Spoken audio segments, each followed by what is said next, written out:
Hello guys, welcome back to my channel Pratik E-Learning School, where learning is a beautiful journey.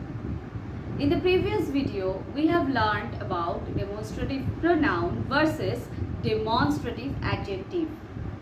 যারা যারা আমার ওই ভিডিওটি এখনো পর্যন্ত দেখোনি, আমি আমার ডেসক্রিপশনে লিংক দিয়ে দেব, অবশ্যই কিন্তু ভিডিওটা দেখে নেবে।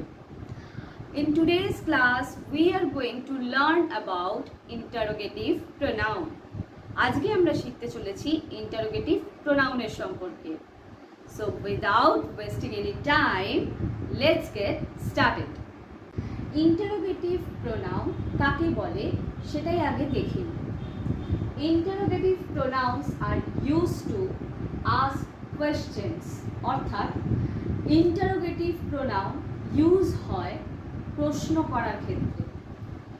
এবার বলবে কি ধরনের প্রশ্ন, না কোনো রকম সাবজেক্টকে প্রশ্ন করতে চাইলে তখন আমরা ইন্টারোগেটিভ প্রোনাউনের ব্যবহার করে থাকি।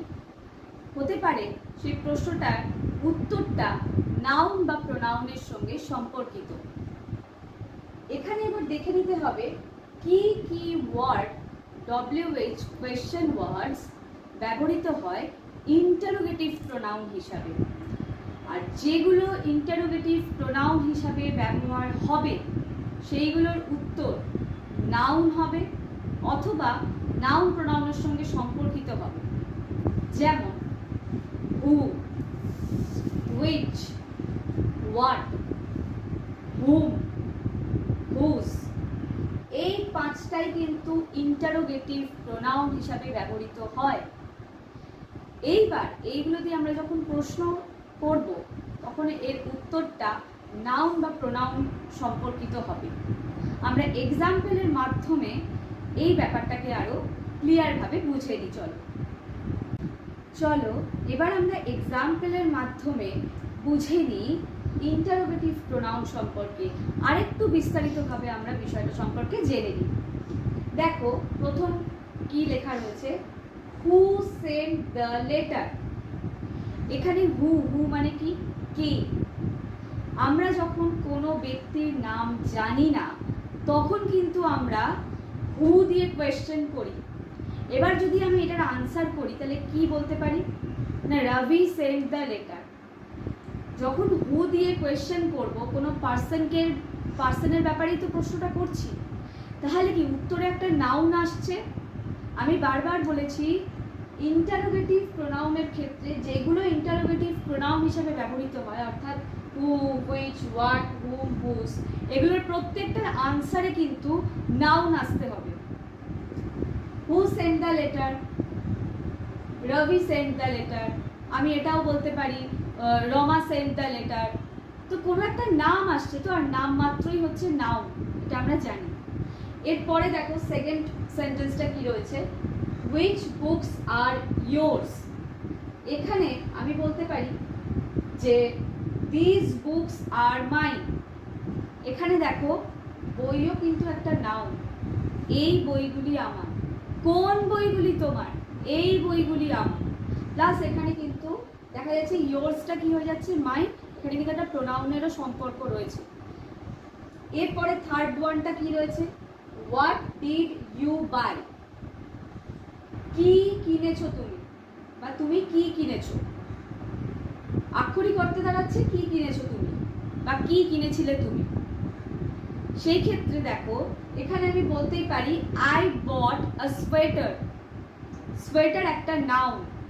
আমি হোয়াট দিয়ে যখন কোয়েশ্চেনটা করছি উত্তরে আসছে একটা নাউন, একটা জিনিস কিনেছি সেটা তো একটা নাউন। তো I bought a sweater, sweater is a noun. তাহলে হোয়াট দিয়ে আমি কোয়েশ্চেন করি সেখানেও কিন্তু আমি আনসারে একটা নাউন পাচ্ছি। এরপরে দেখো whom do you prefer to vote for. তুমি কাকে ভোট করতে পছন্দ করবে বা ভোট দিতে পছন্দ করবে। এখানেও কিন্তু একটা ব্যক্তি বিশেষকেই রেফার করা হচ্ছে।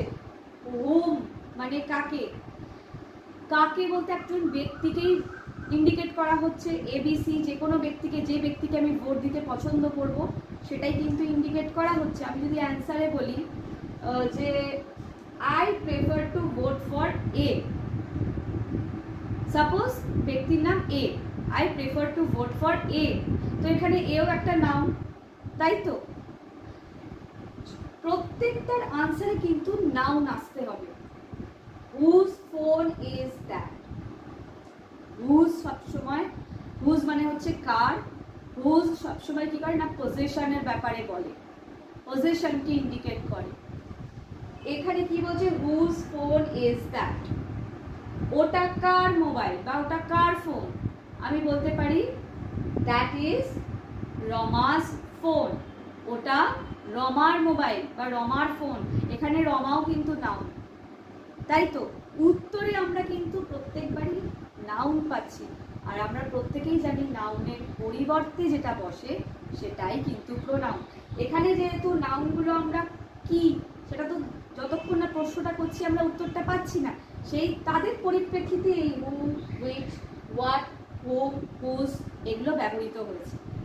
তাই ইন্টারোগেটিভ প্রোনাউন তাহলে কারা না হু, হুইচ, হোয়াট, হুম, হুজ, এই পাঁচটাই হচ্ছে ইন্টারোগেটিভ প্রোনাউন। এবং এদের দিয়ে আমরা যখন প্রশ্ন করব উত্তরে নাউন থাকতে হবে, উত্তরে অবশ্যই নাউন আসবে এবং প্রোনাউনের সঙ্গেও সম্পর্ক থাকতে পারে। বোঝা গেল তাহলে ইন্টারোগেটিভ প্রোনাউন সম্পর্কে? আমি আশা করব তোমরা ইন্টারোগেটিভ প্রোনাউন সম্পর্কে বুঝতে পেরেছো। যদি কোথাও বুঝতে অসুবিধা হয়ে থাকে let me no in the comment section, আমি যতটা সম্ভব তোমাদেরকে বুঝিয়ে দেওয়ার চেষ্টা করব। আজকের মতো এই পর্যন্তই, দেখা হচ্ছে আবার পরবর্তী ভিডিওতে প্রতীক ই-লার্নিং স্কুল, যেখানে learning is a beautiful journey.